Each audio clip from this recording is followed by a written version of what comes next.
ಓರ್ವರಿಗೆ ಎಂದು ಕಲಹಕ್ಕೆ ಪ್ರಯತ್ನ ಪಟ್ಟರು. ಆಗ ಬ್ರಹ್ಮನು ಬ್ರಹ್ಮಾಸ್ತ್ರವನ್ನು ಕೊಟ್ಟನು. ಬ್ರಹ್ಮಾಸ್ತ್ರವು ಏರ್ಪಡಿಸುವ ಆರ್ಭಟಕ್ಕೆ ಸೃಷ್ಟಿಯೇ ನಾಶವಾಗುವ ಪ್ರಾಪ್ತಿಯಾಯಿತು.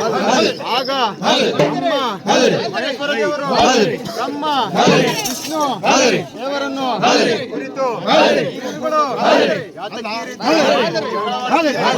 ನಿಮ್ಮಗಳ ಮಧ್ಯದಲ್ಲಿ ನಾನು ಪಾತಾಳದಿಂದ ಮಾತಾಕರ್ಷದವರೆಗೆ ಬೆಳೆದು ನಿಲ್ಲುತ್ತೇನೆ.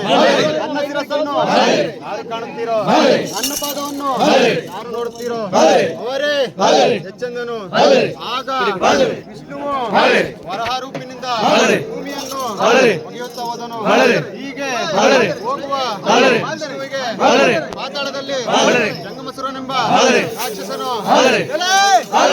ಯಾರು ನೀನು, ಎಲ್ಲಿಗೆ ಬರಲು ಕಾರಣವೇನು, ಯುದ್ಧಕ್ಕೆ ಸಿದ್ಧನಾಗು ಎಂದಾಗ ವಿಷ್ಣುವು ತನ್ನ ಚಕ್ರದಿಂದ ಆತನ ಶಿರಸ್ಸನ್ನೆರಡು ಕತ್ತರಿಸಿ ತನ್ನ ಪಾದಗಳಿಗೆ ಜಮಗ ಗಂಟೆಗಳಾಗಿ